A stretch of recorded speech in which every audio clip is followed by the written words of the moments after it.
Uma idosa entra em uma joalheria de luxo e é tratada com desconfiança. Sem provas, a gerente a acusa de roubo diante de todos, mas um homem entra e revela quem ela realmente é. A mãe do novo dono da rede acabava de ser humilhada, e o país inteiro viu. Se esta história te interessou, não se esqueça de se inscrever no nosso canal e diga-nos de que cidade você nos está vendo. Continuamos. A manhã de quinta-feira chegou a São Paulo com aquele céu acinzentado, típico dos dias que anunciam chuva. No bairro dos Jardins, entre prédios, espelhados e vitrines reluzentes, a joalheria Esplendor despontava como um templo do luxo. Suas portas de vidro blindado refletiam a avenida movimentada, onde carros importados deslizavam em meio ao trânsito lento da capital paulista. A fachada ostentava o nome da marca em letras douradas, e as vitrines externas exibiam peças que custavam mais do que muitos brasileiros ganhariam em uma vida inteira. Dentro do estabelecimento, o ar-condicionado mantinha uma temperatura perfeita e um perfume francês discreto pairava no ambiente como uma nuvem invisível de privilégio. O piso de mármore italiano refletia as luzes estrategicamente posicionadas. As paredes eram revestidas com um papel de parede texturizado em tons neutros e quadros abstratos caríssimos decoravam os espaços entre as vitrines. Tudo ali fora pensado, calculado e executado para transmitir uma mensagem clara de exclusividade, poder e distinção. A joalheria Esplendor não era apenas um lugar para comprar joias. Era um símbolo de status, um filtro social silencioso que separava quem pertencia de quem apenas passava. Dona Helena desceu do ônibus 2 quadras antes do ponto habitual. Aos 72 anos, conservava uma postura ereta que denunciava décadas de ensino em salas de aula, corrigindo postura de alunos, escrevendo no quadro negro, carregando pilhas de provas para corrigir em casa. Suas mãos, marcadas pelo tempo e pelo trabalho, seguravam com firmeza uma bolsa de couro sintético que acompanhava seus passos havia mais de 10 anos. Era uma bolsa simples, daquelas encontradas em feiras populares, com o couro já desbotado nas alças e pequenos arranhões na lateral que contavam histórias de uso diário. O vestido floral discreto, comprado em uma lojinha do Brás durante uma tarde de sábado, estava limpo e bem passado. Mas era impossível não notar o desgaste natural do tecido nas costuras e a cor levemente desbotada que denunciava inúmeras lavagens. Os sapatos baixos, confortáveis e práticos completavam a imagem de uma mulher simples, daquelas que a vida ensinou a valorizar o essencial e a desconfiar do supérfluo. Ela caminhou pela calçada observando as vitrines com curiosidade respeitosa. Não era comum frequentar aquela região da cidade. A distância entre seu mundo e aquele bairro não era medida apenas em quilômetros, mas em abismos sociais que poucos ousavam cruzar. Sua rotina se dividia entre o apartamento alugado na Zona Leste, onde morava havia décadas, as visitas às antigas alunas que agora eram juízas, promotoras e advogadas bem-sucedidas, e os encontros semanais na igreja do bairro, onde ainda ajudava no grupo de alfabetização de adultos. Mas naquela manhã, algo a trouxera até ali, algo que ela mesma não revelaria tão cedo, um propósito guardado no fundo do peito como um segredo precioso. Parou em frente à joalheria Esplendor, observou seu reflexo no vidro espelhado da fachada e respirou fundo, enchendo os pulmões de coragem. Não havia nervosismo em seus olhos castanhos, apenas uma serenidade que vinha de quem já viveu o suficiente para não se deixar abalar por aparências enganosas ou julgamentos precipitados. A porta abriu automaticamente quando ela se aproximou. O sensor identificou sua presença, mas não sua importância. Dona Helena entrou com passos tranquilos, seu olhar percorrendo as vitrines iluminadas, onde colares de diamantes, anéis de esmeraldas e pulseiras de ouro branco descansavam sobre almofadas de veludo.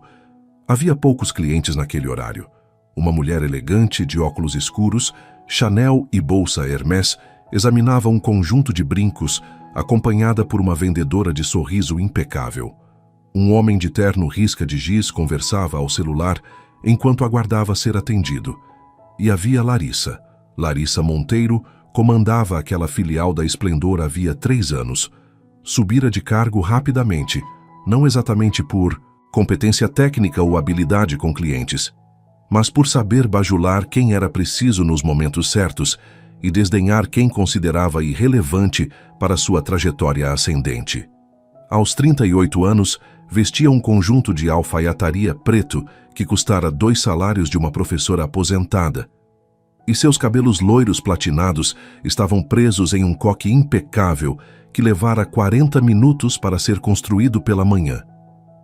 Maquiagem perfeita aplicada por mãos profissionais, unhas feitas semanalmente em um salão de luxo na Oscar Freire, perfume importado que custava mais que o aluguel de muitas famílias brasileiras. Larissa era a personificação daquilo que a joalheria queria transmitir ao mundo, pelo menos na superfície polida que ela apresentava. Por dentro, guardava uma coleção de preconceitos herdados de uma criação elitista, preconceitos que raramente eram confrontados naquele ambiente protegido onde trabalhava. Ela havia aprendido desde cedo a julgar as pessoas pela roupa que vestiam, pelo carro que dirigiam, pelo bairro onde moravam. E nunca, em todos aqueles anos, fora seriamente questionada por isso. Quando Dona Helena passou por ela em direção a uma das vitrines do fundo, Larissa a seguiu com o olhar. Não foi um olhar de boas-vindas. Foi um olhar de desconfiança, daqueles que vasculham e julgam antes mesmo de qualquer palavra ser trocada. A gerente cutucou discretamente a vendedora Patrícia, uma moça de 20 e poucos anos que ainda acreditava no atendimento humanizado. Patrícia, entenda uma coisa, murmurou Larissa em tom baixo, mas firme. A gente não pode deixar qualquer pessoa circular aqui dentro sem supervisão. Você já sabe o perfil dos nossos clientes. Se vir alguém deslocado, fique de olho. Mas ela não fez nada, respondeu Patrícia, incomodada. Ainda não fez, retrucou Larissa, ajeitando o colar de pérolas que usava. Mas prevenção é sempre melhor que prejuízo. Fica esperta. Dona Helena, alheia à conversa, parou diante de uma vitrine específica. Ali, sobre um suporte giratório, repousava um colar de safiras cercadas por pequenos diamantes. A peça era delicada, mas imponente. Ela inclinou levemente a cabeça, observando os reflexos da luz sobre as pedras. Não tocou no vidro. Não chamou ninguém. Apenas observou, como quem aprecia uma obra de arte em um museu. «Posso ajudar?» perguntou Patrícia, aproximando-se com gentileza. Dona Helena virou-se e sorriu. «Estou só olhando, querida, obrigada». A vendedora assentiu e se afastou, mas Larissa permaneceu próxima, fingindo organizar papéis no balcão principal, enquanto mantinha a idosa, no campo de visão. Minutos se passaram. Dona Helena continuou observando diferentes peças, sempre com a mesma postura serena. Em nenhum momento demonstrou intenção de tocar em algo ou pedir para ver alguma joia de perto. Apenas olhava. Foi então que o segurança Marcelo, um homem de 40 e poucos anos e porte avantajado, se aproximou de Larissa. Ele trabalhava ali havia 6 meses e já conhecia o padrão de comportamento da gerente. Sabia que ela costumava pedir para ele observar melhor certos clientes. Sempre os mesmos perfis, sempre as mesmas suspeitas infundadas. «Quer que eu fique mais perto?» perguntou. Ele em voz baixa. «Fica de olho», respondeu Larissa, sem tirar os olhos de Dona Helena. «A gente nunca sabe». Marcelo assentiu, mas algo nele hesitou. Ele já presenciara situações constrangedoras ali dentro. Pessoas humilhadas por pura suposição. Clientes legítimos tratados como suspeitos apenas porque não vestiam roupas de grife. E em todas essas vezes, ele ficara calado, obedecendo ordens, evitando conflitos. Afinal, precisava do emprego, tinha contas a pagar, uma filha pequena para sustentar. Mas o incômodo sempre permanecia. Dona Helena, após longos minutos de observação, caminhou em direção ao balcão central. Larissa imediatamente endireitou a postura como um predador que identifica o momento de agir. A idosa parou em frente a ela e, com voz tranquila, perguntou se poderia ver o colar de safiras mais de perto. «Aquele colar?» questionou Larissa, com um tom que já carregava desconfiança. «Sim», respondeu Dona Helena calmamente. «Gostaria de vê-lo melhor». Larissa cruzou os braços. A senhora está interessada em comprar. Não foi uma pergunta. Foi uma acusação disfarçada. Estou interessada em ver, respondeu Dona Helena, sem se alterar. É que esse tipo de peça é muito valiosa, sabe? A gente precisa ter cuidado com quem manuseia. O silêncio que se seguiu foi pesado. Dona Helena manteve o olhar fixo em Larissa, sem piscar, sem desviar. Não havia raiva em seus olhos. Havia tristeza. Aquela tristeza profunda de quem reconhece um padrão antigo, uma ferida social que nunca cicatriza completamente. Entendo, disse a idosa, sua voz ainda firme. Então vou apenas continuar olhando, se não for incômodo. Larissa não respondeu. Virou-se e voltou para trás do balcão, mas continuou vigiando cada movimento. Outros clientes começaram a perceber a tensão no ar. A mulher elegante dos óculos Chanel lançou um olhar de lado. O homem do terno parou de falar ao telefone por um instante. Até Patrícia, do outro lado da loja, sentiu o clima mudar. Dona Helena voltou a observar as vitrines. Caminhou lentamente, com a dignidade de quem sabe que não deve nada a ninguém. Parou diante de outra peça, um bracelete de ouro rosé com detalhes em pérolas. Inclinou-se levemente para observar melhor, mas manteve as mãos ao lado do corpo. Foi então que Larissa sentiu que era hora de agir. Ela saiu de trás do balcão com passos decididos, atravessou o salão e parou a poucos metros de Dona Helena. Seu rosto estava contraído, as narinas dilatadas. Respirou fundo como quem se prepara para um confronto inevitável, e então, em voz alta o suficiente para que todos ouvissem, disparou a acusação que mudaria tudo. A senhora vai ter que me acompanhar agora. Dona Helena virou-se lentamente. Como? Eu vi o que a senhora fez. Guardou algo na bolsa. Eu vi. O impacto foi imediato e devastador. Conversas cessaram, como se alguém tivesse desligado um interruptor invisível. Cabeças se viraram em sincronia, movidas pela curiosidade mórbida que atrai multidões para acidentes. A mulher dos óculos Chanel arregalou os olhos e deu um passo para trás, como se o simples fato de estar próxima pudesse contaminá-la de alguma forma. O homem do terno desligou o celular com um movimento brusco e se posicionou de modo a ter uma visão melhor da cena. Patrícia deixou cair a caneta que segurava e o som do objeto batendo no chão de mármore ecoou pelo silêncio tenso. Marcelo, o segurança, deu um passo à frente, mas parou no meio do caminho, indeciso entre seguir o protocolo e seguir a consciência. E Dona Helena permaneceu imóvel, estatuesca, com as mãos visíveis uma de cada lado do corpo, os dedos levemente abertos, numa demonstração clara de que nada escondia.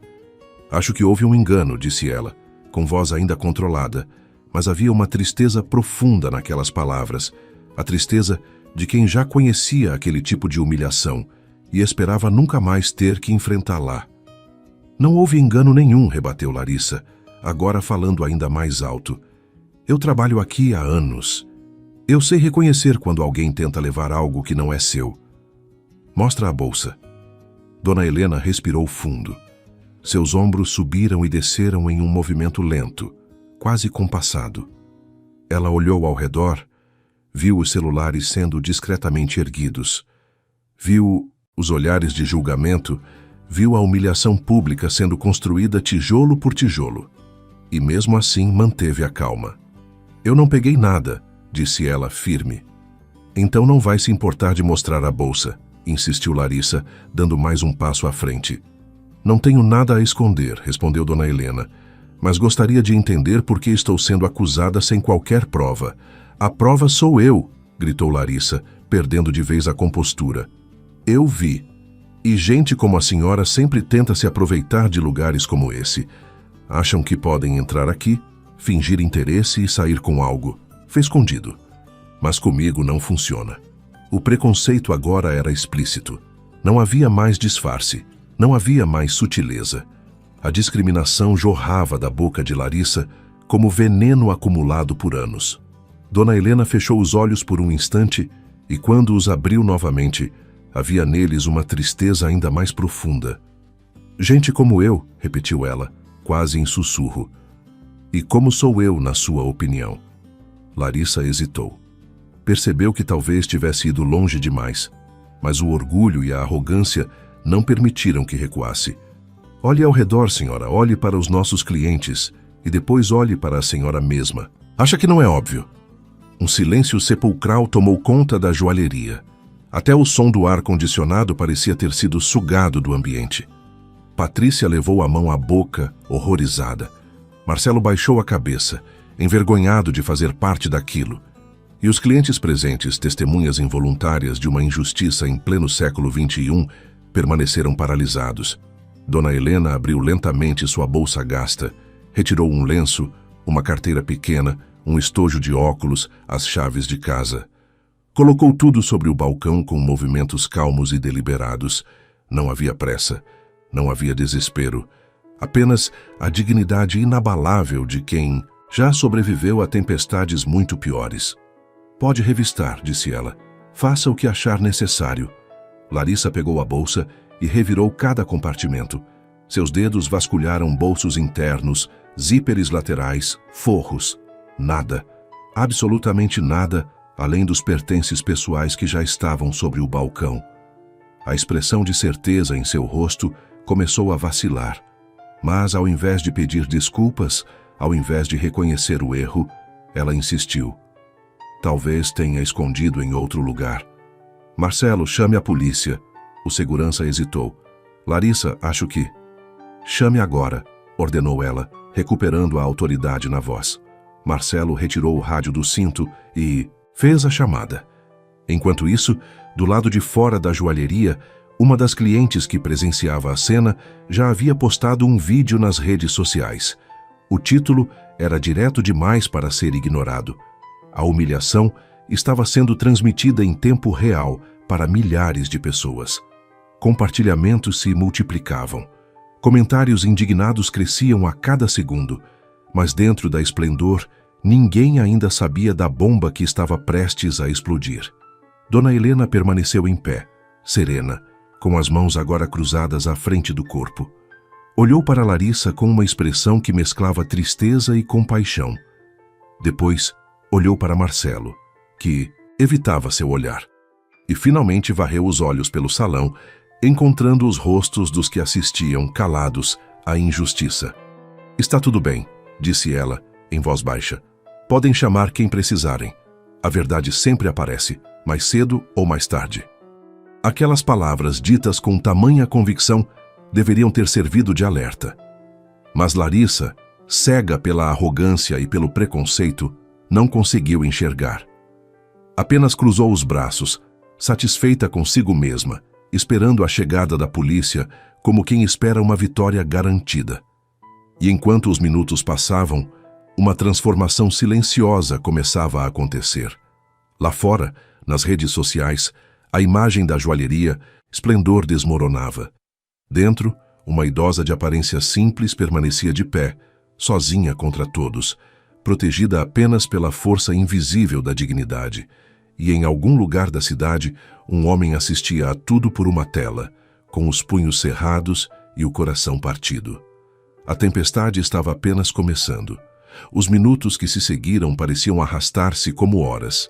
Dona Helena permanecia de pé, serena, enquanto Larissa caminhava de um lado para o outro com o celular na mão, fingindo verificar mensagens, mas, na verdade, apenas tentando disfarçar o nervosismo crescente que começava a rachar sua fachada de autoridade. A verdade é que algo naquela situação não estava saindo como planejado. A idosa não se desesperava, não implorava, não chorava, apenas esperava, e aquela calma desconcertante começava a incomodar. Patrícia, a vendedora jovem, se aproximou discretamente de Marcelo. Você acha mesmo que ela pegou alguma coisa? Sussurrou olhando de soslaio para Dona Helena. O segurança balançou a cabeça levemente. Não vi nada, Patrícia. Estava de olho o tempo todo. Ela nem tocou nas vitrines. Então por que a Larissa está fazendo isso? Marcelo suspirou fundo, o peso da cumplicidade silenciosa esmagando seu peito. Você conhece a Larissa. Ela sempre faz isso, com quem não se encaixa no padrão dela. Mas isso é errado, Marcelo, muito errado. Eu sei. Mas quem vai confrontar a gerente? Você. Eu. A gente precisa do emprego, Patrícia. A moça mordeu o lábio inferior, sentindo a impotência queimar na garganta como bile. Ela sabia que Marcelo tinha razão. Já havia presenciado outras situações semelhantes. Pessoas humilhadas, constrangidas, expulsas da loja sem motivo real, além de não vestirem a roupa certa ou não dirigirem o carro certo. E em todas essas vezes, ela também ficara calada protegendo o salário que mal cobria suas despesas. Mas dessa vez, algo era diferente. Talvez fosse a dignidade silenciosa da idosa. Talvez fosse a crueldade explícita de Larissa. Ou talvez fosse apenas o acúmulo de injustiças que, quando atinge um certo ponto, não pode mais ser ignorado. Do lado de fora da joalheria, a movimentação nas redes sociais já havia se transformado em um tornado digital. O vídeo postado pela cliente de óculos escuros, que filmara os primeiros momentos da acusação, já ultrapassava 50.000 visualizações em menos de 15 minutos. Compartilhamentos se multiplicavam exponencialmente. Perfis de influenciadores digitais começavam a repostar com comentários indignados. Hashtags como Esplendor Preconceito e Justiça para Dona Maria começavam a subir nos trending topics brasileiros. Comentários se acumulavam aos milhares. Isso é inadmissível. Que vergonha dessa joalheria. Minha avó passou por isso uma vez. Até hoje ela não esqueceu a humilhação. Preconceito nojento. Espero que essa gerente perca o emprego. Alguém sabe quem é a velhinha. Vamos ajudar ela. O Brasil precisa acabar com esse tipo de discriminação. Nos escritórios corporativos da Esplendor, na Avenida Paulista, os telefones começavam a tocar sem parar. Assessores de imprensa corriam de sala em sala, tentando entender o que acontecia. A diretora de comunicação, Valéria Fonseca, abriu o notebook e sentiu o estômago revirar ao ver os números. 500 mil de visualizações. 1 milhão. 1,5 milhão. A velocidade era assustadora. Alguém me explica agora o que está acontecendo na filial dos Jardins, gritou ela para sua equipe. Uma estagiária com o rosto pálido estendeu o celular mostrando o vídeo. A senhora Valéria precisa ver isso. Valéria assistiu aos primeiros 30 segundos e fechou os olhos, respirando fundo. 22 anos de carreira. Dezenas de crises gerenciadas, escândalos contornados, processos evitados, imagens restauradas. Mas aquilo era diferente. Aquilo era uma bomba social em plena explosão, e ela sabia que os estilhaços já estavam voando em todas as direções. Liga para a filial, agora. E me passa o celular da gerente. Como é o nome dela? Larissa Monteiro. Valéria digitou o nome no computador e acessou o arquivo funcional. 3 anos de casa. Nenhuma reclamação formal. Bom desempenho em vendas. Mas havia anotações discretas sobre tratamento diferenciado a clientes. Nada oficialmente documentado. Tudo nas entrelinhas. Enquanto isso, de volta à joalheria, a viatura da polícia estacionou em frente à entrada. 2 policiais militares desceram. Um homem de aproximadamente 40 anos chamado Carlos e uma mulher mais jovem, de nome Fernanda. Haviam recebido chamado de flagrante de furto. Rotina. Mais um entre dezenas de ocorrências diárias. Boa tarde, cumprimentou o policial Carlos ao entrar na joalheria. Recebemos uma chamada sobre um furto. Larissa se adiantou imediatamente, assumindo o controle da narrativa, antes que qualquer outra versão pudesse ser apresentada. Oficial, agradeço por terem vindo tão rápido. Essa senhora, ela apontou para Dona Helena com um gesto teatral, foi flagrada furtando uma joia de alto valor desta loja. Eu vi claramente quando ela guardou algo na bolsa. A policial Fernanda olhou para Dona Helena, que permanecia em silêncio, e algo em sua expressão a fez hesitar. Havia trabalhado tempo suficiente nas ruas de São Paulo para desenvolver um instinto sobre as pessoas. E aquela idosa não tinha o comportamento de alguém que acabara de cometer um crime. A senhora, chamou Fernanda com voz profissional, mas respeitosa, poderia nos dizer o que aconteceu. Dona Helena respirou fundo antes de falar. Sua voz saiu firme, sem tremores, carregando décadas de experiência em se fazer ouvir em salas de aula barulhentas. Entrei nesta joalheria como uma cliente comum. Observei algumas peças nas vitrines. Não toquei em nada. Não peguei nada. E fui acusada publicamente, sem qualquer evidência, de ter furtado uma joia que nem sequer sei qual seria. Ela está mentindo, interrompeu Larissa com veemência. Eu vi. Tenho certeza absoluta. O policial Carlos cruzou os braços. Então vamos esclarecer isso de forma simples. A senhora, dirigiu-se a dona Helena, se importaria de nos mostrar o conteúdo de sua bolsa. Não me importo, respondeu ela, pegando a bolsa que ainda estava sobre o balcão. Já fiz isso uma vez para a gerente, mas farei novamente para os senhores. Com movimentos calmos e deliberados, dona Helena abriu a bolsa e começou a retirar seus pertences. Um lenço de tecido florido, gasto nas pontas. Uma carteira de couro sintético marrom com o fecho meio solto, um estojo de óculos azul marinho, as chaves de casa presas em um chaveiro simples com um anjinho de plástico, uma embalagem de balas de hortelã, um pequeno caderninho de anotações com capa floral. E, por último, um estojo de veludo vermelho, levemente empoeirado. O silêncio que se seguiu foi absoluto. Larissa arregalou os olhos, uma mistura de surpresa e validação passando por seu rosto. Os policiais se entreolharam. Patrícia levou a mão à boca. Marcelo fechou os olhos, antecipando o desfecho que parecia inevitável. E dona Helena serena colocou o estojo sobre o balcão de mármore. É isso aí, gritou Larissa, triunfante. Eu disse que ela tinha pego. Está vendo? Eu tinha razão. A policial Fernanda pegou o estojo com cuidado, abriu a tampa e revelou o conteúdo.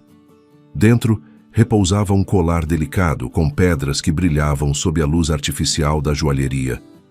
Não era uma peça moderna, tinha um ar vintage, de algo que pertencia a outra época. As pedras, embora bonitas, não eram diamantes. Pareciam ser cristais ou talvez citrinos. O ouro era discreto, trabalhado com uma técnica artesanal que não se via mais nas joias contemporâneas. Esse colar é desta loja? Perguntou Carlos. Larissa se aproximou para examinar melhor, franzindo a testa. Nunca vi essa peça antes, mas ela tentou esconder. Isso por si só já é prova de má intenção. Fernanda se virou para dona Helena. Este colar pertence à senhora. Pertence, respondeu a idosa com a mesma calma. Era da minha mãe. Ela me deixou quando partiu há 15 anos. É uma das poucas coisas de valor que tenho. Estava na bolsa porque vim direto de uma consulta médica na região e não quis deixar em casa. Por que não mencionou isso antes? Questionou Larissa, tentando manter a acusação de pé. Dona Helena a encarou com olhos que misturavam tristeza e uma paciência quase sobrenatural. Porque a senhora me acusou de furto, sem me dar qualquer chance de explicar. Gritou, humilhou, julgou. E em nenhum momento perguntou se havia outra explicação. O policial Carlos pegou o estojo e examinou com mais atenção. Girou o colar sob a luz, observou os detalhes do fecho, analisou o estado de conservação. Essa peça não é daqui, disse ele finalmente olhando para Larissa. É claramente antiga, e o estilo não combina com nada que vi nas vitrines. Larissa sentiu o chão começar a se mover sob seus pés. Mas ela estava agindo de forma suspeita. Gente como ela sempre. Gente como eu, interrompeu dona Helena, e pela primeira vez sua voz subiu levemente de tom, carregando décadas de dor acumulada. A senhora já usou essa expressão antes, gente como eu. E exatamente o que isso significa, gerente. O silêncio que tomou conta da joalheria era opressivo. Larissa abriu a boca para responder, mas nenhuma palavra saiu. Sua mente buscava desesperadamente uma justificativa, uma saída, algo que pudesse reverter aquela situação que escorregava cada vez mais de seu controle. Mas não encontrava nada, porque no fundo ela sabia exatamente o que havia feito e sabia que não havia desculpa possível.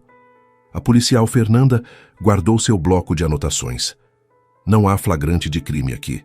A senhora dirigiu-se a dona Helena, está livre para ir. E lamento muito pelo constrangimento. Dona Helena assentiu em silêncio, guardando seus pertences de volta na bolsa com a mesma calma com que os retirara. Seus movimentos eram lentos, quase ritualísticos, cada objeto voltando ao seu lugar. O lenço, a carteira, o estojo de óculos, as chaves, o caderninho. E por último, o estojo de veludo vermelho com o colar de sua mãe, aquela joia que carregava memórias de tempos mais simples, de abraços que nunca mais voltariam, de uma mulher que lhe ensinara a manter a dignidade mesmo quando o mundo insistia em tirar isso dela. Eu gostaria de registrar uma queixa, disse Larissa de repente, tentando um último movimento desesperado. Essa situação toda causou transtorno à loja. Clientes assustados. Movimento interrompido. Carlos a olhou com uma expressão que misturava descrença e desaprovação. A senhora está ciente de que acusar alguém falsamente de crime é Sim, um crime, calúnia, difamação. E dependendo das circunstâncias pode configurar dano moral. Larissa empalideceu. Eu não. Quer dizer, eu só estava protegendo o patrimônio da empresa. Fernanda balançou a cabeça, genuinamente decepcionada. A senhora humilhou uma pessoa idosa publicamente sem qualquer prova, baseada unicamente em preconceito. Se alguém deveria registrar queixa aqui, seria a vítima, não a acusadora. Dona Helena ajeitou a bolsa no ombro e olhou ao redor. Os clientes que haviam presenciado tudo ainda estavam ali, paralisados, testemunhas silenciosas de uma injustiça que se tornara pública demais para ser ignorada. Alguns já haviam baixado os celulares, constrangidos pela própria cumplicidade passiva. Outros ainda filmavam, documentando cada segundo daquela reviravolta. Não vou processar, disse Dona Helena, olhando diretamente para Larissa. Não porque a senhora não mereça consequências, mas porque acredito que a humilhação pública que acabou de passar é lição suficiente. Espero que aprenda algo com isso. Espero que, da próxima vez que olhar para uma pessoa e julgá-la pela aparência, lembre-se deste dia e escolha diferente. Com essas palavras, Dona Helena caminhou em direção à porta. Seus passos ecoavam pelo silêncio da joalheria, medidos e dignos. Marcelo, o segurança, que havia permanecido em silêncio durante toda a cena, deu um passo à frente e abriu a porta para ela. Seus olhos se encontraram por um breve instante, e naquele momento passou uma comunicação silenciosa. Ele sabia que havia falhado. Sabia que sua omissão o tornara cúmplice. E sabia que precisava viver com isso. Sinto muito, sussurrou ele enquanto ela passava. Dona Helena parou, virou-se levemente e colocou a mão no braço dele. Um toque gentil, quase maternal. Você ainda tem tempo de escolher diferente, disse ela baixinho. Nunca é tarde para fazer o que é certo. E então ela saiu atravessando a porta de vidro e emergindo na tarde cinzenta de São Paulo. A chuva que o céu prometera desde a manhã finalmente começava a cair, fina e persistente. Dona Helena abriu uma sombrinha preta simples e seguiu pela calçada, desaparecendo em meio aos pedestres apressados que buscavam o abrigo da garoa. Dentro da joalheria, Larissa permanecia parada, as mãos tremendo levemente, o rosto ainda pálido. Os policiais se retiraram após registrar algumas anotações. Os clientes, sem saber bem o que fazer, também começaram a sair discretamente.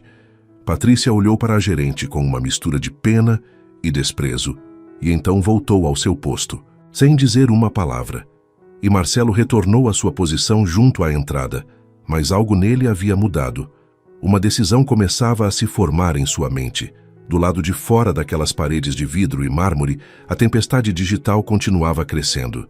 O vídeo agora tinha milhões de visualizações. Grupos de proteção aos direitos dos idosos já haviam identificado a joalheria e começado campanhas de boicote. Jornalistas procuravam informações sobre a idosa. E em algum lugar da cidade, em um escritório com vista panorâmica para a Avenida Paulista, um homem jovem, de olhos escuros e expressão séria, desligava o computador, onde assistira a tudo através das câmeras de segurança remotas. Rafael Almeida tinha 36 anos, cabelos negros ligeiramente grisalhos nas têmporas e uma postura que misturava determinação com algo que parecia dor contida. Ele era o novo proprietário majoritário da Rede Esplendor, cargo assumido apenas 3 semanas antes, após uma aquisição estratégica que surpreendeu o mercado de luxo brasileiro. Filho de uma professora aposentada e de um pai que partira cedo demais, Rafael construíra um império do zero, trabalhando em escritórios de contabilidade durante o dia e estudando direito à noite, transformando cada centavo economizado em investimento, cada oportunidade em crescimento. E agora, assistindo às imagens da câmera de segurança, onde sua mãe, Dona Helena, era humilhada publicamente na joalheria que ele acabara de adquirir, Rafael sentia uma mistura de raiva, tristeza e determinação queimar em seu peito. Havia pedido a ela que fizesse aquele teste. Queria saber como seus funcionários tratavam pessoas comuns. Queria entender a cultura real da empresa que acabara de comprar. Mas jamais imaginara que o resultado seria tão brutal, tão explícito, tão doloroso de assistir. Ele pegou o telefone e discou um número. A ligação foi atendida no segundo toque. Convoque reunião de emergência com toda a diretoria. Agora. E quero a gerente da filial dos Jardins no meu escritório em 1 hora. Não aceito desculpas. Do outro lado da linha, a secretária respondeu com voz tensa. Sim, senhor Almeida. Mas o senhor está ciente de que... Estou ciente de tudo, interrompeu Rafael. E é exatamente por isso que preciso agir. Minha mãe acabou de ser humilhada em uma empresa que leva meu nome. E isso não vai ficar assim. Ele desligou o telefone e olhou pela janela. A chuva agora caía forte sobre São Paulo, lavando as ruas, mas incapaz de lavar a mancha que acabara de ser exposta. Rafael sabia que o que viria a seguir mudaria tudo, não apenas para a empresa, mas para todos os envolvidos naquela história, e principalmente para a sociedade que precisava desesperadamente aprender uma lição sobre respeito, dignidade e humanidade. A tempestade estava longe de terminar. Na verdade, ela estava apenas começando. A sala de reuniões no 22º andar do edifício comercial na Paulista tinha uma vista panorâmica de São Paulo. Janelas do chão ao teto revelavam a cidade que pulsava lá embaixo, indiferente aos dramas que se desenrolavam naquele espaço de poder. A mesa de vidro comportava 12 cadeiras de couro preto, e sobre ela descansavam garrafas de água mineral e blocos de anotações que ninguém tocaria. As luzes de LED embutidas no teto criavam uma atmosfera asséptica, quase cirúrgica. Era ali que decisões importantes eram tomadas, contratos assinados, destinos definidos. Rafael Almeida entrou na sala com passos firmes, mas seu rosto carregava uma expressão que mesclava controle e fúria contida. Vestia um terno azul marinho impecável, mas havia dispensado a gravata. Seus olhos escuros percorreram os presentes. Valéria Fonseca, a diretora de comunicação, já estava sentada com o notebook aberto, o rosto marcado pela tensão de quem passara as últimas 2 horas tentando conter um incêndio com um copo de água. Ao lado dela, Gustavo Medeiros, o diretor jurídico, um homem de óculos de grau e expressão permanentemente preocupada. Do outro lado da mesa, a diretora de recursos humanos, Andréia Campos, folheava nervosamente alguns documentos impressos, e no canto mais distante, visivelmente deslocada naquele ambiente corporativo, estava Larissa Monteiro. Seu coque impecável da manhã agora mostrava fios soltos. A maquiagem estava ligeiramente borrada ao redor dos olhos, traindo lágrimas que tentara esconder no banheiro antes de subir. As mãos tremiam levemente sobre o colo, e ela evitava olhar diretamente para qualquer pessoa na sala. Rafael não se sentou imediatamente. Permaneceu de pé, as mãos apoiadas no encosto da cadeira à cabeceira da mesa, e deixou o silêncio se estender por longos segundos. Era uma técnica que aprendera em negociações difíceis. O silêncio incomodava mais que palavras. Obrigava as pessoas a confrontarem seus próprios pensamentos, suas próprias culpas. Alguém pode me explicar, começou ele finalmente, sua voz baixa, mas carregada de uma autoridade que não precisava de volume, como uma empresa que acabei de adquirir por 120 milhões de reais, está, neste exato momento, se transformando no símbolo nacional de preconceito e discriminação. Valéria limpou a garganta. Senhor Almeida, a situação escalou muito rapidamente. O vídeo viralizou em menos de 1 hora. Já ultrapassamos 5 milhões de visualizações. Temos hashtags de boicote em primeiro lugar nos Trending Topics. Grupos de defesa dos direitos humanos já emitiram notas de repúdio. E a imprensa está nos procurando sem parar. Eu sei de tudo isso, Valéria. Eu assisti. Do começo ao fim, pelas câmeras de segurança da loja, vi cada segundo daquela humilhação pública. Então não preciso de relatórios, preciso de soluções. Gustavo, o diretor jurídico, ajeitou os óculos. Do ponto de vista legal, senhor, podemos argumentar que foi um erro isolado de julgamento de uma funcionária. Podemos nos distanciar da atitude individual e reforçar que isso não representa os valores da empresa. Rafael o olhou com uma expressão que beirava o desprezo. Um erro isolado. É assim que vamos chamar. E quando descobrirem que não foi isolado, que há um padrão, que essa cultura existe nesta empresa há anos. O silêncio que se seguiu foi pesado. Andréia, a diretora de RH, mexeu desconfortavelmente na cadeira. Com todo respeito, Sr. Almeida, nunca tivemos reclamações formais sobre discriminação. Nunca tiveram reclamações formais, repetiu Rafael, sua voz carregada de ironia amarga. Ou nunca criaram um ambiente onde as pessoas se sentissem seguras para reclamar. Qual das duas opções você acha mais provável, Andréia? A mulher baixou os olhos sem resposta. Rafael finalmente se sentou, mas sua postura permanecia tensa, ereta. Ele abriu uma pasta que trouxera e espalhou algumas folhas sobre a mesa.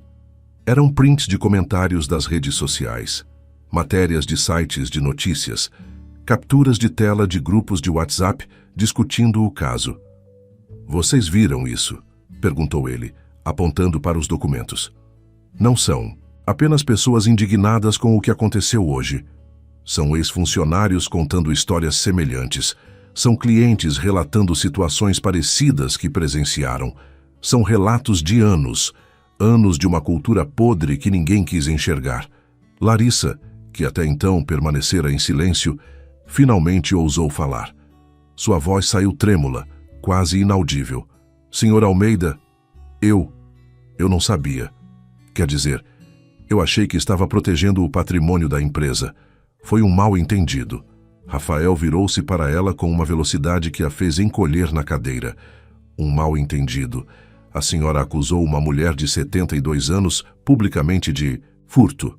Sem prova, sem verificação, baseada unicamente em como ela estava vestida. E chama isso de mal-entendido. Eu vi algo suspeito. É meu trabalho ficar atenta. Larissa, disse Rafael, e havia algo em sua voz agora que soava dolorosamente pessoal. Aquela mulher que você humilhou hoje é minha mãe. O impacto foi como uma explosão silenciosa. Valéria deixou cair a caneta que segurava. Gustavo arregalou os olhos. Andréia levou a mão à boca. E Larissa ficou completamente pálida, o sangue drenando de seu rosto como se alguém tivesse aberto uma torneira. Sua mãe, conseguiu balbuciar. Minha mãe, confirmou Rafael, e pela primeira vez sua voz tremeu levemente, revelando a dor sob o controle. Dona Helena, professora aposentada, a mulher que trabalhou 40 anos em escolas públicas da periferia, que educou centenas de jovens que hoje são juízes, promotores, advogados, médicos, a mulher que criou um filho sozinha depois que meu pai faleceu, que vendeu brigadeiro de porta em porta para pagar meus livros de faculdade, que nunca, em toda a sua vida, pegou nada que não fosse seu. Essa é a mulher que você acusou de ladra. As lágrimas agora corriam livremente pelo rosto de Larissa. Eu não sabia. Como eu poderia saber? E esse é exatamente o problema, respondeu Rafael, sua voz recuperando a firmeza. Você não sabia, não perguntou, não verificou. Simplesmente olhou para uma pessoa idosa com roupas simples e decidiu que ela não merecia estar ali. Decidiu que ela era suspeita. Decidiu que ela era culpada. Tudo isso antes de qualquer palavra ser trocada. Rafael se levantou novamente e caminhou até a janela, observando a cidade lá embaixo. Quando eu assumi esta empresa, disse ele de costas para todos, fiz um pedido à minha mãe. Pedi que ela visitasse algumas de nossas lojas sem se identificar. Queria saber como tratávamos as pessoas comuns, os clientes que não chegam em carros importados, que não vestem roupas de grife. Queria entender a cultura real desta empresa, não a que está escrita nos manuais corporativos. Ele se virou para encarar a sala novamente. E agora eu sei. Agora eu vi com meus próprios olhos o tipo de tratamento que oferecemos. E é inaceitável. Valéria tentou intervir. Senhor Almeida, entendo sua indignação, mas precisamos pensar estrategicamente. Se assumirmos publicamente que foi sua mãe, a situação pode ficar ainda mais complexa. Mais complexa, questionou Rafael. Valéria, a situação não pode ficar mais complexa. Ela já é um desastre completo. A diferença é que agora vamos lidar com isso com transparência e honestidade. Chega de esconder, chega de minimizar, chega de proteger uma cultura que está podre. E o que o senhor propõe? Perguntou Gustavo cautelosamente. Rafael voltou à cabeceira da mesa e se sentou, mas desta vez sua postura era diferente. Havia determinação ali, mas também uma vulnerabilidade rara em ambientes corporativos. Proponho o seguinte: Larissa está demitida por justa causa, efetiva imediatamente. Não aceito recursos, não aceito negociações. Larissa soluçou alto, mas Rafael continuou sem pausa. Vamos emitir um comunicado oficial assumindo integral responsabilidade pelo ocorrido. Não vamos culpar apenas uma funcionária. Vamos reconhecer que existe uma cultura problemática na empresa e vamos anunciar medidas concretas. Que tipo de medidas? Perguntou Andréia. Rafael pegou uma folha de papel e começou a listar. Treinamento obrigatório sobre diversidade e inclusão para todos os funcionários, sem exceção. Criação de um canal anônimo de denúncias de discriminação. Revisão completa de todos os protocolos de atendimento. Contratação de uma consultoria externa especializada em combate ao preconceito para auditar nossas práticas. E uma campanha pública de compromisso com atendimento digno a todas as pessoas, independente de aparência ou condição social. O silêncio que se seguiu era de espanto. Gustavo foi o primeiro a reagir. Senhor Almeida, com todo respeito, isso vai custar milhões e vai expor ainda mais a empresa. Prefiro gastar milhões fazendo o certo do que economizar perpetuando o errado, respondeu Rafael firmemente. E quanto a expor, Gustavo, nós já estamos expostos. A diferença é que agora vamos nos expor fazendo algo a respeito, ao invés de apenas tentando abafar. Valéria respirou fundo. Se é essa a direção, então precisamos agir rápido. A janela de oportunidade para controlar a narrativa é curta. Sugiro que façamos um pronunciamento em vídeo ainda hoje, com o senhor, pessoalmente. Concordo, disse Rafael, mas não quero um vídeo corporativo frio.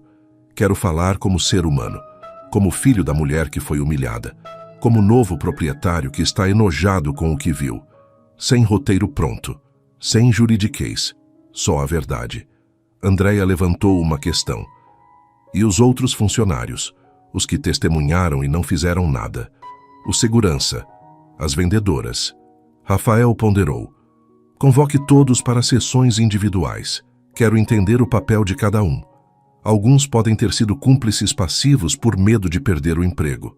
Outros podem ter tentado fazer algo e foram ignorados. Precisamos separar quem foi conivente por escolha de quem foi silenciado por coerção. Larissa, que chorava baixinho, finalmente conseguiu formar uma frase completa. Eu sinto muito. De verdade. Eu não percebi. Eu fui criada acreditando, quer dizer. Eu sempre achei que estava apenas sendo profissional. Rafael a olhou por um longo momento. Havia raiva ali, mas também algo que poderia ser confundido com pena. Larissa, você foi criada em um ambiente que normalizou o preconceito, assim como milhões de brasileiros. Mas ser adulta significa questionar o que nos ensinaram, significa escolher ser melhor, e você escolheu perpetuar. Ele fez uma pausa. Você está demitida, mas vou lhe dar um conselho. Use isso. Use essa dor, use essa vergonha, e se torne uma pessoa melhor, porque se continuar sendo quem foi hoje, sua vida profissional acabou antes de começar. Ninguém vai querer contratar a gerente do vídeo da discriminação. Larissa se levantou cambaleando, as pernas mal a sustentando. Deixou a sala em silêncio e o som da porta se fechando ecoou como um ponto final. Os que permaneceram ficaram em silêncio por alguns instantes. Então Rafael voltou a falar, sua voz agora mais suave, mas não menos determinada. Quero que entendam uma coisa. Minha mãe não quer vingança. Ela nunca quis. Quando saiu daquela joalheria, ela não estava com raiva. Estava triste. Triste porque viu, mais uma vez, o quanto nossa sociedade ainda precisa evoluir. Ele olhou para cada pessoa na sala. Mas eu não sou tão generoso quanto ela. Eu estou com raiva. E vou usar essa raiva para transformar esta empresa, para que nenhuma outra pessoa, nunca mais, passe pelo que minha mãe passou. E se isso significar desmontar tudo e reconstruir do zero, então é isso que vamos fazer. Valéria assentiu, já digitando no notebook. Vou preparar o roteiro para o vídeo. Sem roteiro, Valéria. Só me dê uma câmera e um lugar silencioso. Vou falar do coração. Do lado de fora daquela sala, São Paulo continuava sua rotina frenética. Milhões de pessoas em seus próprios mundos, suas próprias batalhas. Mas naquele 22º andar, uma pequena revolução estava sendo planejada. Não com armas ou barricadas, mas com palavras, políticas e um compromisso de fazer diferente. E enquanto isso, em um apartamento modesto na Zona Leste, Dona Helena preparava um chá de camomila, as mãos ainda firmes apesar da idade. Ela sabia que seu filho estava furioso. Conhecia aquele fogo que ardia nele quando via injustiça. Era o mesmo fogo que ela sempre tentara temperar com sabedoria e paciência. O telefone tocou. Era Rafael. "Mãe", começou ele, a voz carregada de emoção. "Eu vi tudo. Sinto muito. Sinto muito por ter pedido isso à senhora. Nunca imaginei que seria tão..." "Filho", interrompeu ela suavemente. "Não se desculpe. Foi exatamente por isso que aceitei fazer. Porque precisávamos saber. E agora sabemos. E você vai fazer a coisa certa, eu confio em você. Mas a senhora não merecia passar por aquilo." Dona Helena sorriu, mesmo sabendo que ele não podia ver. "Meu filho, eu já passei por pior. E sobrevivi. O que aconteceu hoje não me define. Define aquela moça. E define a sociedade que criamos. Mas também define o que você vai fazer agora. E nisso eu tenho orgulho." Rafael respirou fundo do outro lado da linha. "Eu te amo, mãe. Também te amo, meu filho. Agora vai. Faz o que precisa ser feito. E lembra, isso não é sobre vingança, é sobre transformação." Quando desligou, Dona Helena voltou à sua xícara de chá. Olhou pela janela de seu apartamento, vendo as luzes da cidade começarem a se acender na noite que chegava. Pensou em todas as batalhas que lutara na vida, em todas as humilhações que engolira em silêncio, em todas as vezes que fora julgada pela aparência e não pelo caráter, e pensou que talvez, apenas talvez, desta vez algo mudaria. Não apenas para ela, mas para todas as outras Helenas que ainda enfrentavam o preconceito diário de uma sociedade que insistia em julgar pelas aparências. Lá fora, a noite caía sobre São Paulo. E com ela a promessa de um amanhã diferente. O estúdio improvisado na sala de reuniões era simples. Uma câmera profissional montada sobre um tripé, um fundo neutro cinza, duas luzes suaves posicionadas estrategicamente. Valéria havia sugerido contratar uma equipe de produção completa, mas Rafael recusou. Queria algo autêntico, humano, sem os artifícios corporativos que costumavam distanciar empresários de pessoas reais.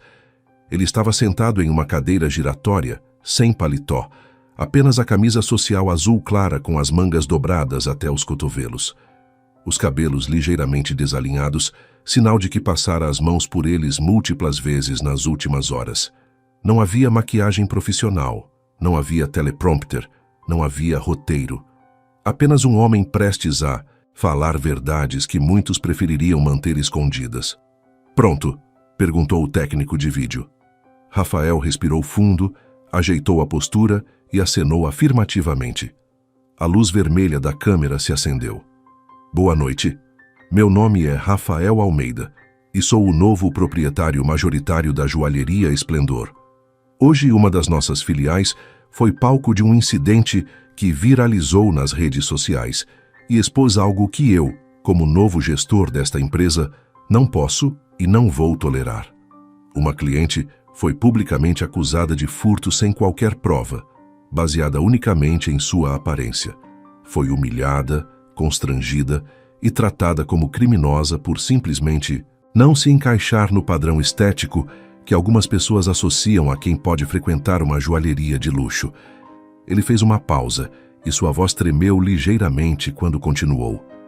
Essa cliente era minha mãe, Dona Helena, uma professora aposentada de 72 anos que dedicou 40 anos da vida dela à educação pública.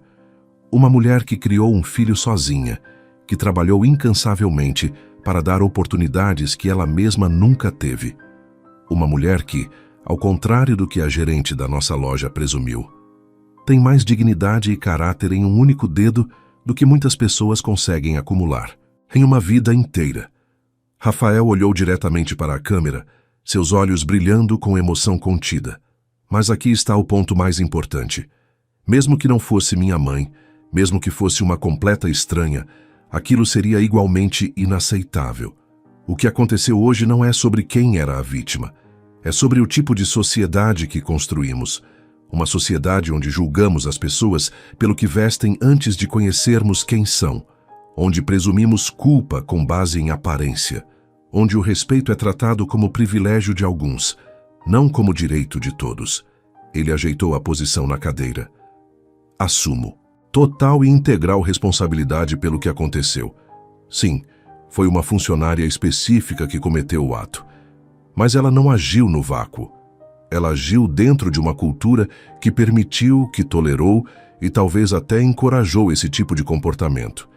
E essa cultura para hoje. A gerente responsável foi demitida por justa causa. Mas isso é apenas o começo.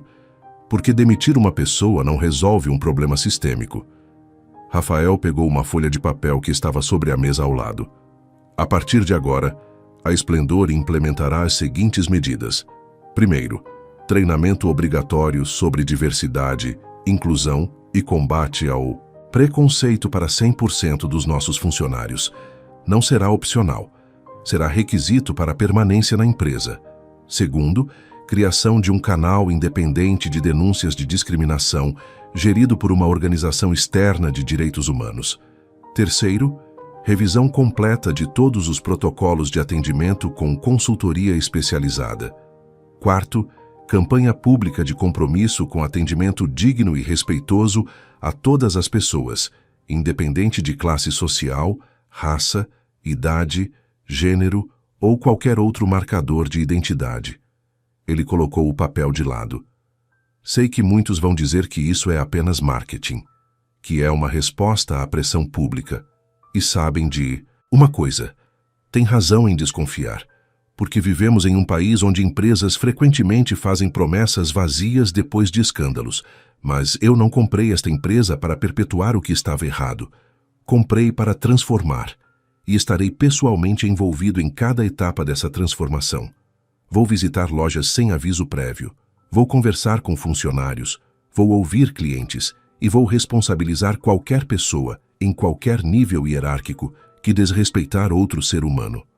Rafael olhou para baixo por um momento, reunindo forças para a parte mais difícil.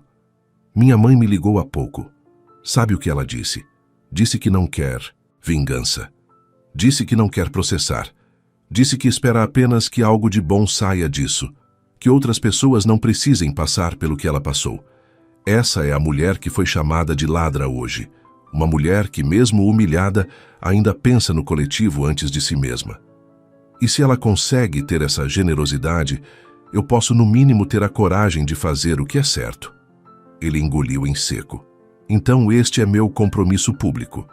Para minha mãe, para todos que já foram julgados injustamente e para o Brasil que queremos construir. A Esplendor não será mais uma empresa que discrimina. Será uma empresa que respeita. E se isso custar clientes que acham que respeito deveria ter classe social, então que percamos esses clientes, porque alguns valores não são negociáveis. Rafael ficou em silêncio por alguns segundos, deixando as palavras ressoarem. Obrigado por assistirem. E obrigado, mãe, por me ensinar que dignidade não se veste, se carrega por dentro. A luz vermelha se apagou. Rafael soltou o ar que parecia estar prendendo há minutos. Valéria, que assistira de fora do enquadramento, tinha lágrimas nos olhos. Foi perfeito, disse ela, a voz embargada. Foi honesto, corrigiu Rafael. Agora vamos ver se as pessoas acreditam. O vídeo foi ao ar às 22 horas daquela quinta-feira. Em menos de 10 minutos, já tinha 100.000 visualizações. Em meia hora, 500.000. Em 1 hora, 2 milhões. Os comentários começaram a chegar em ondas. Isso sim é posicionamento. Parabéns pela coragem. Chorando aqui. Que filho maravilhoso. Que mãe incrível. Finalmente, um empresário que assume responsabilidade de verdade. Vamos ver se cumpre o que prometeu. Mas o discurso foi forte. Minha avó merecia um neto assim, emocionante demais. Mas também havia ceticismo, como Rafael previra. Bonito na teoria. Quero ver na prática. Marketing bem feito. Mas será que muda mesmo alguma coisa?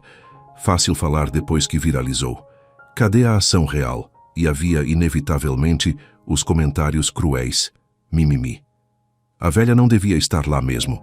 Agora qualquer um vai poder entrar em loja de luxo. Virou bagunça. Esse país está perdido. Defendendo o vagabundo agora. Rafael leu alguns comentários e fechou o notebook. Sabia que não poderia agradar a todos. E honestamente não queria. Algumas pessoas eram parte do problema, não da solução. Mas o importante era que a maioria absoluta dos comentários era positiva. A maré da opinião pública estava do lado do que era certo. Enquanto isso, em diferentes partes de São Paulo, outras pessoas também assistiam ao vídeo. Marcelo, o segurança da joalheria, estava sentado no sofá surrado de sua sala, sua filha de 8 anos dormindo no quarto ao lado. Ele assistiu ao vídeo 3 vezes seguidas, cada palavra de Rafael ecoando em sua consciência como uma acusação pessoal. Ele vira tudo. Sabia que era errado. E não fizera nada.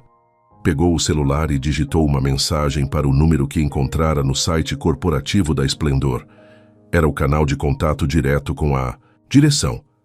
Meu nome é Marcelo Santos. Sou segurança da filial Jardins.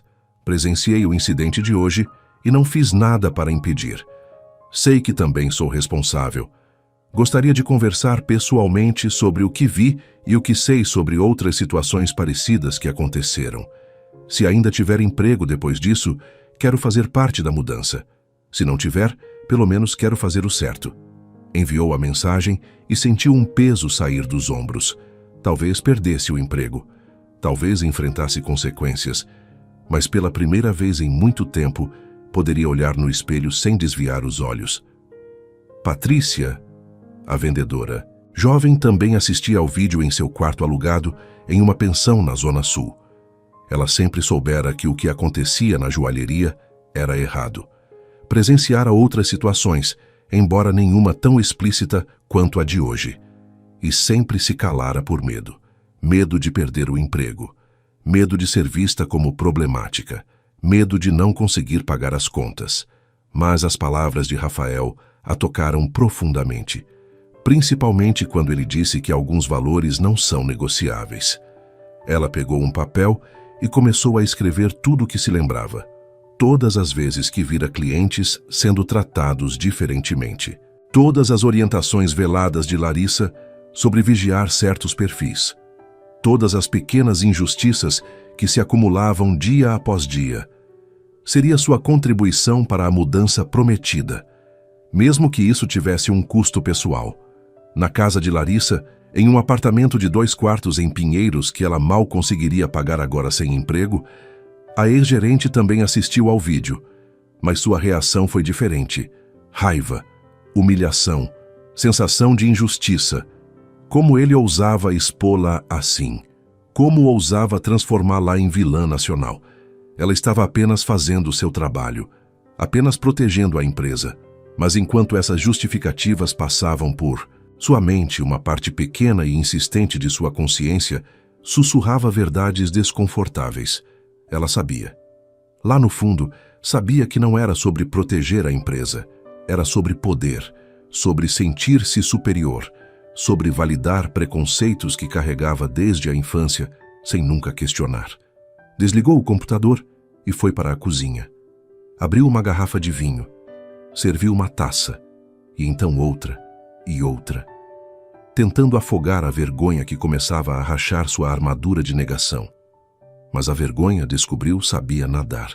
De volta ao apartamento de Dona Helena, a professora aposentada preparava-se para dormir.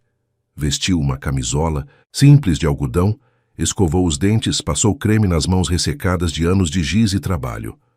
Olhou-se no espelho do banheiro e viu rugas que contavam histórias. Viu olhos que testemunharam injustiças e ainda assim mantinham esperança. Viu uma mulher que sobrevivera. O telefone tocou. Era uma antiga aluna, agora promotora de justiça. Professora Helena, acabei de ver o vídeo. Não sabia que era a senhora. Estou chocada. Está bem. Precisa de alguma coisa. Posso ajudar de alguma forma, Dona Helena sorriu. Estou bem, querida, de verdade. Foi difícil, não vou mentir. Mas também foi importante. Às vezes a gente precisa passar por situações difíceis para expor o que precisa ser mudado. A senhora sempre foi tão forte, professora. Eu me lembro das aulas.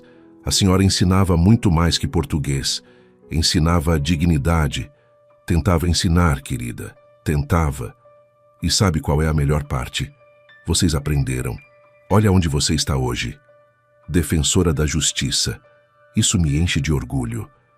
Quando desligou, Dona Helena se deitou e olhou para o teto.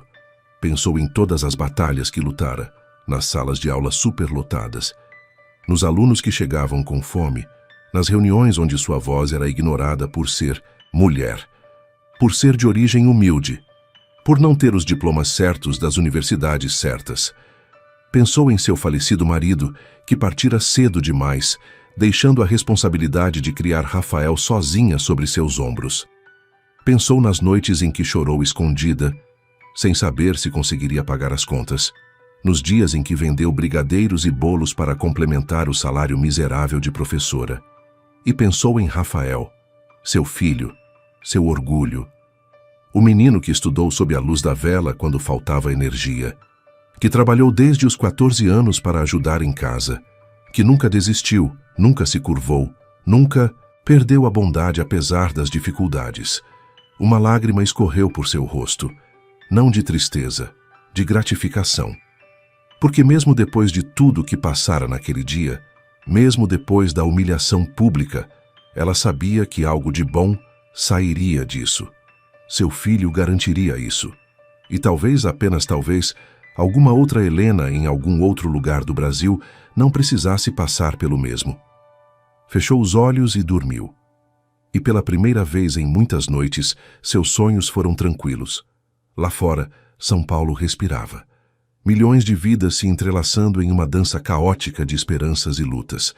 E em meio a todo esse caos, uma pequena semente de mudança havia sido plantada. Ainda era cedo para saber se germinaria. Mas pelo menos agora havia solo fértil e vontade de regar. A noite avançou. E com ela, a promessa de que o amanhã poderia, talvez, ser um pouco melhor que o hoje. 3 meses haviam se passado desde aquela quinta-feira que mudara tantas vidas. A primavera chegava a São Paulo, trazendo dias mais longos e um calor que anunciava o verão. Na filial da joalheria Esplendor nos Jardins, as mudanças eram visíveis não apenas na estrutura, mas no ar que se respirava. Havia algo diferente naquele espaço, que antes cheirava apenas a perfume francês e privilégio. Agora havia humanidade. Rafael caminhava pelos corredores da loja sem aviso prévio, como prometera. Era sua 5ª visita surpresa em 3 meses. Observava discretamente as interações entre funcionários e clientes. Via Patrícia atendendo uma senhora de vestido simples, com o mesmo sorriso genuíno que oferecia a uma cliente de salto alto e bolsa de grife. Via o novo gerente, um homem de 50 anos chamado Roberto, que viera de uma filial menor do interior, cumprimentar a todos com respeito, independente de quanto tempo permanecessem na loja. Marcelo continuava como segurança. Rafael decidira mantê-lo após uma conversa de 2 horas, onde o homem confessou tudo, todas as vezes que presenciara discriminação e se calara, todos os momentos em que escolhera o emprego sobre a consciência. Mas também falou sobre como aquele dia o transformara, como não conseguia mais dormir sem pensar no olhar de Dona Helena, como decidira que nunca mais seria cúmplice silencioso de injustiça.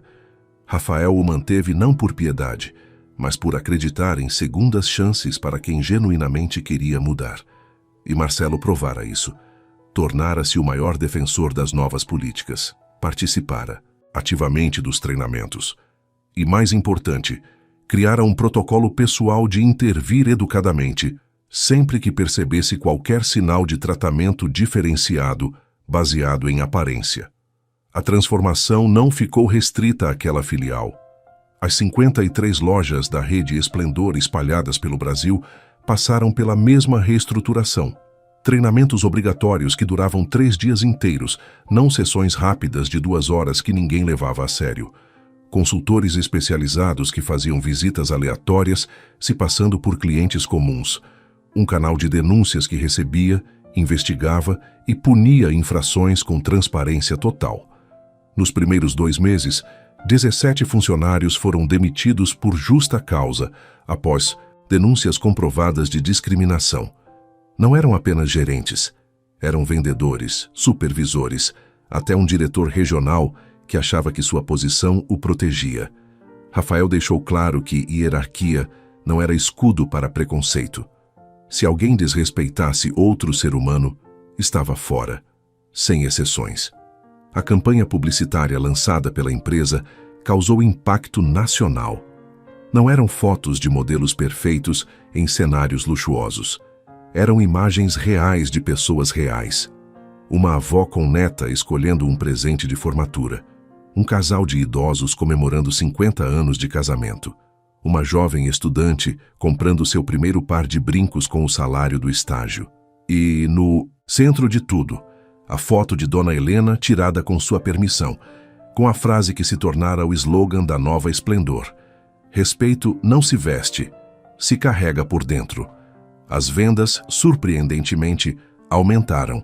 Muitos clientes que antes se sentiam intimidados pela atmosfera elitista, agora entravam com confiança. E, curiosamente, mesmo alguns clientes mais abastados aprovaram as mudanças. Comentários como finalmente uma empresa que entende que luxo deveria ser sobre qualidade, não sobre exclusão, começaram a aparecer. Mas nem tudo foi fácil. Houve resistência. Clientes que reclamaram que a joalheria estava perdendo sua exclusividade. Funcionários que pediram demissão porque não concordavam com as novas políticas. Investidores que questionaram se todo aquele esforço valeria financeiramente. Rafael enfrentou cada resistência com firmeza. Aos clientes insatisfeitos, ofereceu educadamente a sugestão de procurarem outras joalherias que ainda praticavam exclusão. Aos funcionários resistentes, desejou sorte em seus próximos empregos. Aos investidores, mostrou números que provavam que fazer o certo também era bom para os negócios. E quando os números não eram suficientes, lembrava que alguns valores eram inegociáveis. A história ganhou proporções que ninguém previra. Dona Helena foi convidada para dar palestras em universidades, empresas e eventos de educação. Inicialmente relutante, ela aceitou após Rafael insistir que sua voz era importante. Nas palestras, não falava apenas sobre aquele dia na joalheria. Falava sobre uma vida inteira enfrentando o preconceito. Sobre ser mulher em uma época onde mulheres tinham menos direitos. Sobre ser professora em um país que desvalorizava a educação. Sobre criar um filho sozinha enquanto a sociedade julgava mãe solo. E falava sobre dignidade. Sobre como dignidade não era algo que outros poderiam tirar, apenas algo que a gente escolhia manter. Suas palavras tocavam plateias de centenas de pessoas que saíam das palestras transformadas, muitas com lágrimas nos olhos, todas com algo para pensar. Em uma dessas palestras, realizada em uma grande universidade de São Paulo, Dona Helena notou uma mulher sentada na última fileira, cabelos loiros, postura encolhida, tentando não ser notada. Era Larissa. Após a palestra, enquanto pessoas se aglomeravam para tirar fotos e fazer perguntas, Larissa permaneceu no fundo. Quando a multidão finalmente se dispersou, ela se aproximou hesitante. Professora Helena, começou, a voz trêmula. Eu não sei se a senhora lembra de mim. Dona Helena a olhou com aqueles olhos serenos que pareciam enxergar através das pessoas. Lembro sim, Larissa. Como está? A pergunta, feita com genuína preocupação, quebrou as defesas que Larissa construíra. Lágrimas começaram a cair. Estou tentando. Não consegui outro emprego. Ninguém quer contratar a mulher do vídeo. Meu nome virou sinônimo de preconceito no Google. Perdi amigos. Minha família mal fala comigo. Eu estraguei minha vida. Dona Helena sinalizou para que se sentassem nos degraus do auditório vazio. Você estragou a vida que tinha, disse ela calmamente. Mas isso não significa que não possa construir uma nova. Larissa enxugou as lágrimas. Como? Como eu volto disso? Como eu convenço as pessoas de que mudei? Você não convence, respondeu Dona Helena. Você mostra. Mudança real, não. Acontece com palavras. Acontece com ações consistentes ao longo do tempo. E, principalmente, acontece quando a gente faz o trabalho interno de entender de onde vêm nossos preconceitos. Eu tenho ido à terapia, confessou Larissa. 3 vezes por semana. Estou descobrindo coisas sobre mim que não gostaria de saber. Sobre como fui criada. Sobre crenças que absorvi sem questionar. E sobre quanto mal causei sem nem perceber. Isso é um começo, disse Dona Helena. Um bom começo. Mas você precisa entender que algumas consequências não desaparecem. Você vai carregar isso. A questão é o que você faz com esse peso. Deixa ele te destruir ou usa ele como combustível para ser melhor? Larissa olhou para as próprias mãos. A senhora consegue me perdoar. Dona Helena ficou em silêncio por um longo momento. Eu já perdoei, Larissa. Perdoei no mesmo dia, porque guardar rancor só envenenaria meu coração, não puniria você. Mas perdão não apaga consequências, e não significa que confio em você. Confiança se reconstrói com tempo e provas. Eu entendo, sussurrou Larissa, e eu sinto muito, de verdade. Eu olho para aquele dia e não reconheço a pessoa que eu era, ou talvez eu reconheça, e isso seja ainda pior. O reconhecimento já é crescimento, disse Dona Helena, colocando gentilmente a mão no ombro da moça. Muita gente passa a vida inteira sem nunca admitir que estava errada. Você admitiu. Agora, faz o próximo passo. E o próximo. E continua fazendo até que a pessoa que você quer ser sobrescreva a pessoa que você foi. Quando Larissa saiu, Dona Helena ficou sentada nos degraus, olhando o auditório vazio. Rafael, que esperava nos bastidores, se aproximou. Você é incrível, mãe. Eu teria mandado ela embora. Eu sei, filho. Você tem o coração do seu pai. Justo, mas duro. Eu tenho o coração de professora. Vejo o potencial onde outros veem casos perdidos. Rafael se sentou ao lado dela. Você acredita mesmo que ela pode mudar? Acredito que todos podem mudar se quiserem de verdade. Não sei se ela quer, mas dei a ela ferramentas. O resto é responsabilidade dela. Meses continuaram passando. A história da joalheria Esplendor entrou para casos estudados em faculdades de administração como exemplo de gestão de crise transformada em oportunidade de mudança real. Rafael foi convidado para falar em congressos empresariais. Sempre levava a mesma mensagem. Lucro e ética não são opostos, são complementares. E empresas que não entendem isso estão fadadas a falhar na era da transparência. Dona Helena voltou à sua rotina de professora aposentada, mas agora com convites ocasionais para palestrar. Continuava morando no mesmo apartamento alugado na Zona Leste. Rafael oferecera múltiplas vezes comprar um lugar melhor para ela, mas ela recusava. Este é meu lar, filho. Não preciso de mansão. Preciso de paz.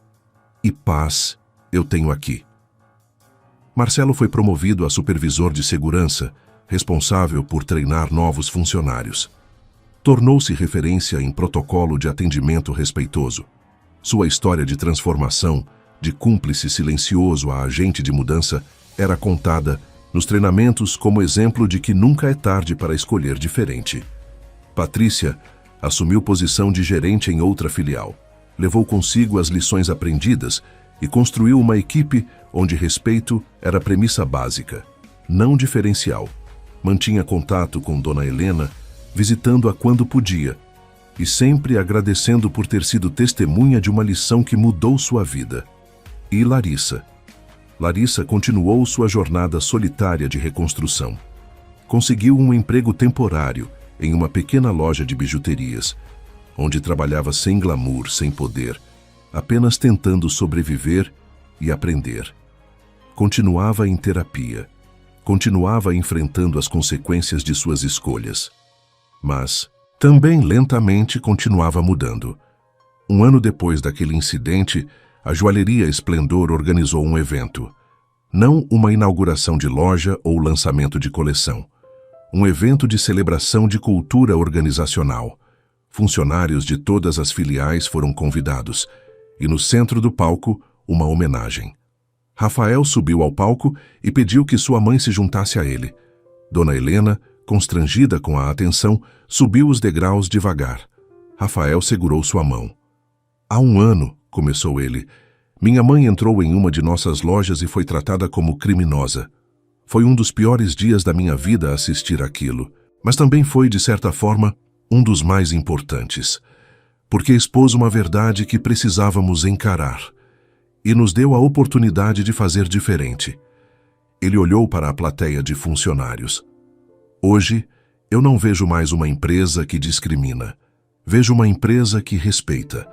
Uma empresa onde cada pessoa que entra é tratada com a dignidade que merece. E isso não aconteceu porque eu ordenei. Aconteceu porque cada um de vocês escolheu fazer diferente.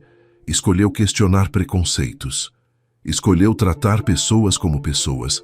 Dona Helena pegou o microfone. Sua voz, embora suave, preencheu o auditório. Eu não queria ser símbolo de nada. Só queria comprar um presente. Mas a vida nos coloca em situações que não escolhemos para ensinar lições que precisamos aprender. Aquele dia me ensinou que a luta contra o preconceito não acabou. Continua, todo dia, em cada interação. Mas também me ensinou que mudança é possível. Quando há vontade, quando há coragem e quando há amor. Ela olhou para Rafael. Meu filho transformou dor em propósito. Vocês transformaram uma cultura tóxica em cultura de respeito. E juntos, provamos que uma empresa pode ser lucrativa e ética, bem-sucedida e humana, poderosa e gentil. A ovação foi ensurdecedora. Lágrimas corriam por rostos de pessoas que entendiam o peso daquelas palavras. Porque muitos ali também haviam sido vítimas de preconceito em algum momento. Também haviam sido julgados por aparência. Também haviam carregado a dor de não serem vistos como seres humanos plenos. Naquela noite, Rafael e Dona Helena jantaram juntos em um restaurante simples perto do apartamento dela. Nada sofisticado, apenas comida boa e conversa melhor. Você está feliz, mãe? Perguntou Rafael. Estou em paz, filho. Que é melhor que felicidade. Felicidade vai e vem, paz fica. Eu fico pensando no que teria acontecido se eu não tivesse comprado aquela empresa, se você não tivesse aceito fazer aquele teste. Dona Helena sorriu. A vida não funciona com se, funciona com o que é. E o que é agora é que algo mudou, não só na sua empresa, mas nas pessoas que viram essa história, nas conversas que ela gerou, nas reflexões que provocou. Você acha que o Brasil vai mudar? Perguntou Rafael. De verdade. Dona Helena olhou pela janela do restaurante, vendo São Paulo pulsar lá fora. O Brasil muda todo dia, filho. Às vezes para melhor, às vezes para pior. Mas histórias como a nossa plantam sementes. E sementes germinam. Talvez não vejamos a floresta completa, mas alguém verá. E isso já vale a pena. Meses viraram anos. A história da joalheria Esplendor eventualmente saiu dos trending topics.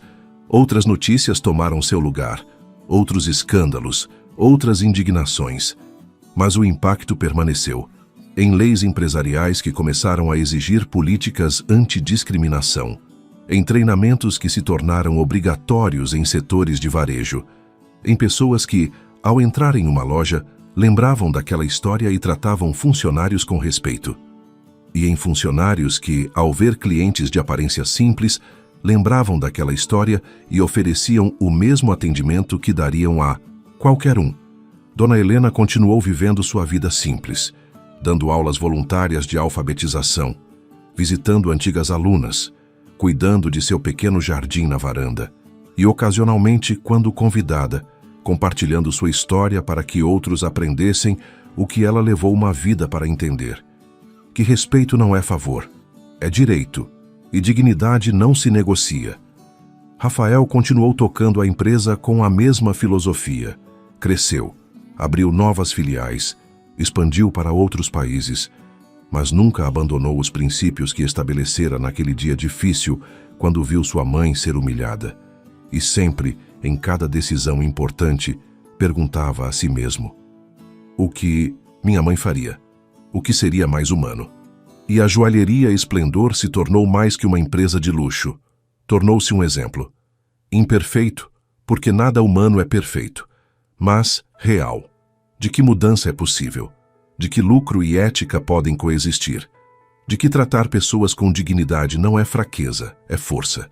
A verdadeira joia, todos eventualmente entenderam, nunca esteve nas vitrines.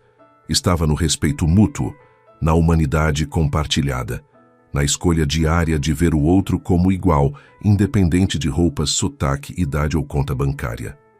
E essa joia, ao contrário de ouro e diamantes, só aumentava de valor quanto mais era compartilhada. Fim da história. Queridos ouvintes, esperamos que a história de Dona Helena e Rafael tenha tocado profundamente o seu coração. Se você se emocionou com essa jornada de dignidade, transformação e respeito, deixe seu like, inscreva-se no canal e conte nos comentários qual momento mais marcou você. Foi a coragem de Dona Helena diante da humilhação, a determinação de Rafael em fazer o certo, ou talvez a possibilidade de redenção que todos carregamos. Todos os dias trazemos histórias intensas como essa, que revelam o lado mais profundo da alma humana, que nos fazem refletir sobre quem somos e quem queremos ser. Porque no final, somos todos parte da mesma humanidade, todos merecedores do mesmo respeito. Te esperamos no próximo episódio, com mais uma história que vai fazer você sentir, pensar e talvez mudar um pouquinho a forma como vê o mundo.